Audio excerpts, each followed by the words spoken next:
намын хуулийг өөрчилж байгаа асуудал ерөөсөө байхгүй. Зүгээр л улс төрийн намыг дээж өгөхөд бүртгүүлэх хугацааг л сонгож өгч байгаа шүү дээ.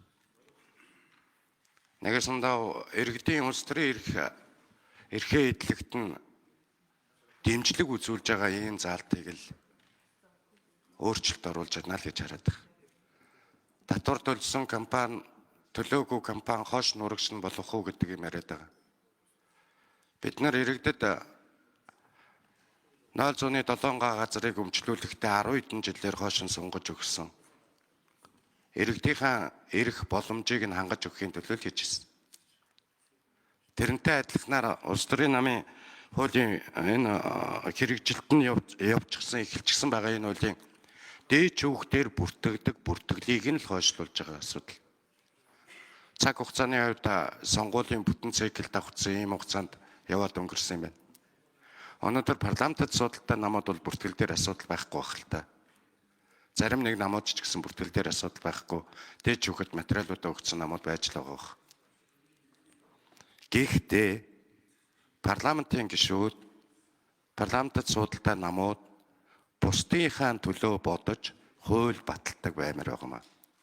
Өөрсдийнхөө дотоод зовлонг шийдэх гэж төрийн хуулийг баталдаг баймаргүй байна. Доторх зовлонгоо шийдэж чадахгүй болохоор төрийн хуулиар асуудлаа шийддэг ийм зүйл байж л байсан шүү дээ. Өнгөрсөн парламентод бүлгийнхэн дарга нь бүлгийнхаа бүх гишүүдөө өчөөд, намынхан дарга нь намынхан гишүүдөө өчөөд тэгээд хуралдаалж шийдвэр гаргаад яваад байгаа харагдаад байна. Ер нь энэ хуулийн энэ бүртгэлийг хойшлуулж байгаа хугацааг сонгож байгаатай холбоотойгоор улс төрийн намын тухай хууль, сонгуулийн тухай хууль энэ зүйлүүдэд зохицлох хэрэгтэй. Их хурл аймаг нийслэл сум дүүргийн иргэдийн хурл нэг өдөр сонгуул нь явдаг болох хэрэгтэй. 3 дахь өдөр явж байгаа сонгуулийг амралтын өдөр гэж нэрлэмээргүй байгаа. Ажлын өдөр болгоод тэр өдөр саналаа өгсөн нь одоо ажлаа таслаагүй тооцогддог, цалингаа бүтэн авдаг ийм байдал руу өөрчлөх хэрэгтэй. Улс төрийн намын санхүүжилттэй ч гэсэн эргэж харж гишүүнчлэлийг нь ил тод нээлттэй болгох хэрэгтэй. 200 мянган, 180 мянган, 100 мянган, 30 мянган гишүүнтэй гэж янз бүр яриад байдаг. Ардчилсан улс оронд намын гишүүнчлэлээр нуух шаардлага байхгүй шүү. Намын гишүүнчлэлээр ялгуурлагдах шаардлага байхгүй.